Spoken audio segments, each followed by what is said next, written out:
கடந்த சில தினங்களுக்கு முன்பு திருச்செந்தூர் முருகன் கோவிலில் தரிசனத்திற்காக காத்திருந்த பக்தர் மயங்கி விழுந்து உயிரிழந்த நிலையில் பக்தர்களின் அவசர தேவைகளுக்காக இலவச ஆம்புலன்ஸ் சேவையை தனியார் மருத்துவமனை ஏற்படுத்திக் கொடுத்துள்ளது.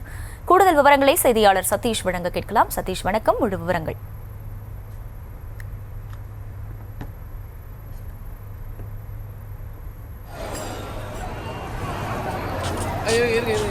கடந்த சில தினங்களுக்கு முன்பு திருச்செந்தூர் முருகன் கோவிலில் தரிசனத்திற்காக காத்திருந்த பக்தர் ஒருவர் மயங்கி விழுந்து உயிரிழந்த நிலையில் தற்போது பக்தர்களின் அவசர தேவைகளுக்காக இலவச ஆம்புலன்ஸ் சேவையை தனியார் மருத்துவமனை ஏற்படுத்தி கொடுத்துள்ளது. அது குறித்த அண்மை செய்தியையும் காட்சிகளையும் பார்த்து வருகிறோம்.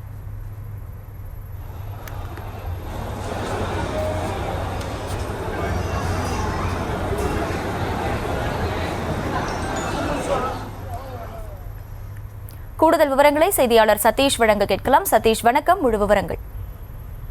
வணக்கம்.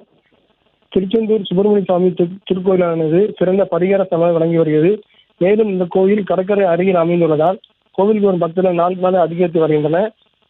கோவிலுக்கு வரும் பக்தர்கள் கடலில் புனித நீராடி பின்னரே சாமி தரிசனம் செய்வது வழக்கமாக கொண்டுள்ளனர். இந்நிலையில் திருவிழா மற்றும் விடுமுறை நாட்களில் தமிழகத்தின் பல்வேறு பகுதிகளிலிருந்து பல்லாயிரக்கணக்கான பக்தர்கள் வந்து செல்கின்றனர். மேலும் பல மணி நேரம் காத்திருந்து தரிசனம் செய்து வருகின்றனர்.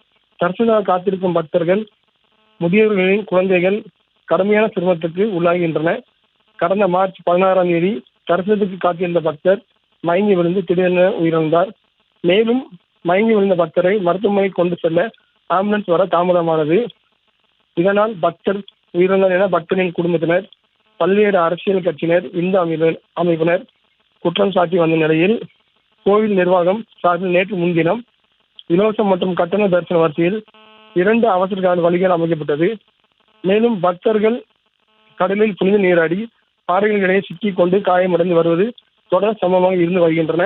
திருச்செந்தூரில் உள்ள தனியார் மருத்துவமனையில் சார்பில் கோவிலில் 24 மணி செயல்படும் வகையில் இலவச ஆம்புலன்ஸ் வசதி இன்று தொடங்கியுள்ளது.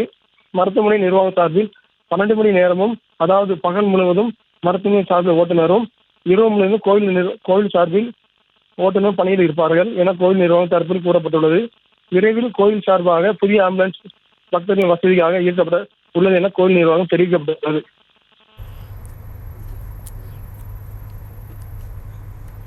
விவரங்களுக்கு நன்றி சதீஷ்.